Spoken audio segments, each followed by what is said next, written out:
आज करणार आहोत पहिली एक्सरसाइज इन्क्लाइन डंबेल प्रेस. त्या एक्सरसाइज आपण 3 स्टेपमध्ये समजणार आहोत. पहिली स्टेप आहे की बेंचची ॲडजस्टमेंट कशी केली पाहिजे. तर इकडे आम्ही दाखवतो. पहिली ॲडजस्टमेंट अशी करणार आहोत की 45 डिग्री आपल्याला अँगल ठेवायचा आहे. तर आता ॲडजस्टमेंट व्हेरी करू शकते जिम टू जिम, कारण वेगवेगळे बेंच असतात. तर आपण हा खालनं 3 नंबरच्या हुकवरती सेट करणार आहोत. ओके, आता सुरुवातीला डंबेल आपल्याला नीच्या बरोबर वरती प्लेस करायचे. प्लेस केल्यानंतर हा डंबेल 1 बाय 1 किक करून आपल्या चेस्टच्या जवळ आणायचा आहे. किक करा सर. 1 2. तसेच हळू आता लीन व्हायचं आहे बेंचवरती.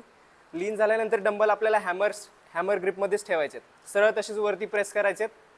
Good.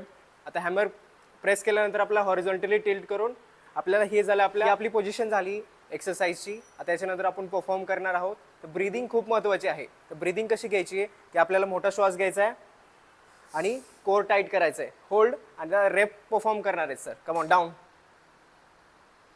And up. Perfect. Dumbbell आपल्याला वरती चिटकवायचे नाही आहेत. सरळ चेस्टच्या लाईनीमध्ये खाली आले पाहिजेत आणि सरळ वरती प्रेस करायचे. Come on, down and up. One more. Come on, down and up. हा झाला रेप कंप्लीट. आता रॅक कसे करायचे. डंबेल परत वर आपल्याला हॅमर ग्रिपमध्ये आणायचे. सरळ खाली चेस्टपाशी आणा सर आणि किक करून समोर आणायचे. ही झाली आपली एक पहिली एक्सरसाइज इन्क्लाइन डंबेल प्रेस. आता आपल्याला एक्सरसाइज परफॉर्म कशी करायची ते तर समजले, पण या एक्सरसाइजमध्ये कोणती मसल इन्व्हॉल्व होते हे पण समजणं गरजेचं आहे. त्या एक्सरसाइजमध्ये आपल्या पेक्टोरॅलिस मेजर मसलमधला जो अप्पर चेस्ट म्हणतो आपण त्याला, किंवा क्लॅविकल हेड, हा अप्पर फायबर ट्रेन होतो.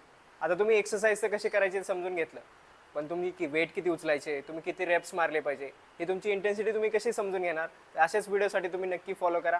तुम्हाला नेक्स्ट व्हिडिओमध्ये मी याच्याबद्दल पूर्ण एक्सप्लेन करेन. प्लस तुम्ही स्टेप ऑफ फिटनेसच्या पेजला पण फॉलो करू शकता.